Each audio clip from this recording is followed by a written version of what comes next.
It obviously pays to invest. The Cupra Formentor is Cupra's first, and thus far only, standalone model and currently accounts for 50% of UK sales. The bean counters at the Volkswagen Group should take note. We're testing it here in second rung V2 1.5 TSI spec and, yes, the beady-eyed among you will have spotted that the images aren't of the V2. Sadly, we couldn't get our test car photographed, but to me the V2 loses little of the VZ2's visual appeal. The Formentor is a decent looking thing, to the point where non-car friends were interested to know what it was when it was parked up outside my house. They've never shown similar curiosity in a BMW X2. Equally, you'd never know from inside that you're not sitting in one of the top-of-the-range models. One upshot of the large, 12 inches touchscreen that dominates the cabin is that you're not left with many blank switches in lower trim levels, simply because there aren't many in the first place. In fact, all Formentors get the same sized, twin-screen setup, 12 inches for the infotainment, 10 inches for the digital dials. The V2 also gets figure-hugging, electric seats in Napa leather, the latter normally the preserve of high-spec exec cars, heated steering wheel, electric tailgate and parking sensors all round. Additionally, it still has the separate climate control switches in the back, plus a couple of USB-C ports back there, so the kids won't feel shortchanged either. Head and legroom are decent in the rear. The ubiquitous Volkswagen 1.5-litre petrol is available with both DSG and manual gearbox options, but we've tested it here with the dual-clutch setup. With 148 brake horsepower and 184 pounds-feet, it'll hit 62 miles per hour in 8.9 seconds, but because there's no mild hybrid technology, the emissions of 155 km aren't sector-defining. They are similar to a car like the X2 and a couple of tax brackets behind the Peugeot 2008. The Formentor is definitely at the more engaging end of compact SUVs, but the trade-off is that the ride is also at the firmer end of the spectrum.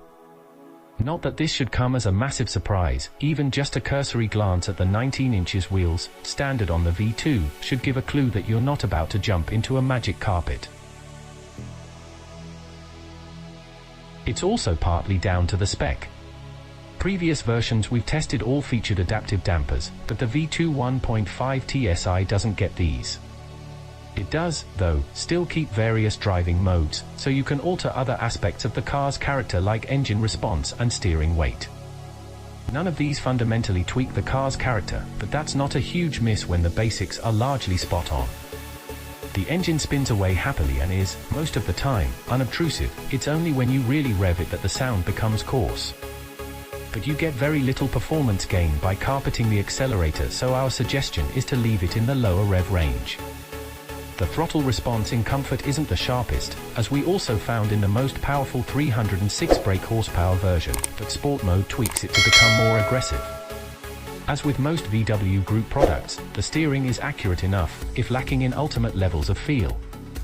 The body roll is well controlled and you can have a reasonably rewarding drive across your favorite back road. It's no sports car, but there's a depth of driving involvement that's lacking from a lot of this class, Mazda CX-30 accepted.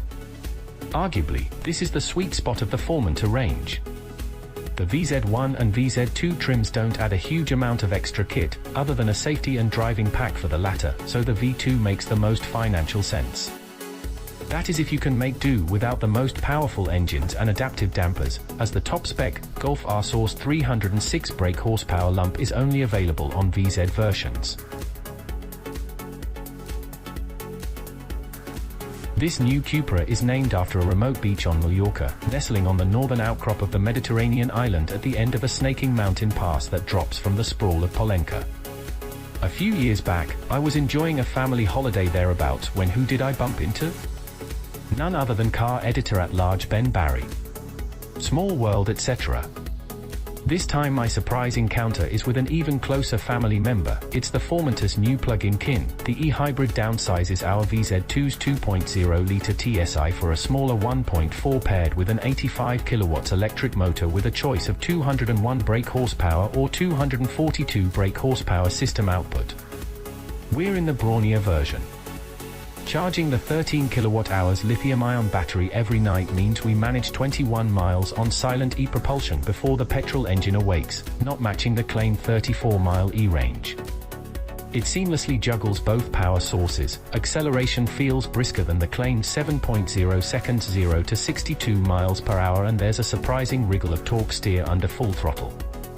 Because 94% of UK journeys are shorter than 25 miles, the Formentor e-hybrid makes more sense than our thirsty VZ2. A new arrival has joined the Car Magazine long-term test fleet, and few members of the public have a clue what it is.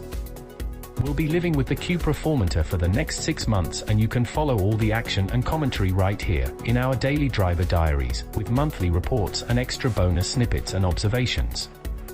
In keeping with its sporty positioning, we're testing the Formentor in muscular 306 brake horsepower form. It's the top dog 4-drive DSG model powered by the VW Group's 2.0-litre TSI turbocharged 4, so a mildly detuned VW Golf R in Spanish finery, and that means performance figures to make you sit up and take notice. Cupra claims 0 to 62 miles per hour in a Porsche-bothering 4.9 seconds, and top speed electronically capped at 155 miles per hour. Other engine choices are 1.5 TSI petrols and a 1.4-litre PHEV that we'll be sampling in the weeks ahead. The badge might be daft, but the rest of the Formentor's package is more mature.